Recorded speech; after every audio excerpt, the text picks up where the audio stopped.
হঠাৎই শুক্তো বানানোর একটা মনে ইচ্ছা জাগলো।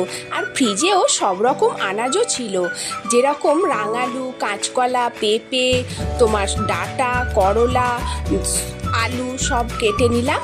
এবার আমি শুকনো কড়ায় বড়িগুলোকে একটু ভেজে নিয়ে তারপর তেলে ভেজেছি, সেই তেলের মধ্যে করলাগুলো ভেজে নিয়েছি।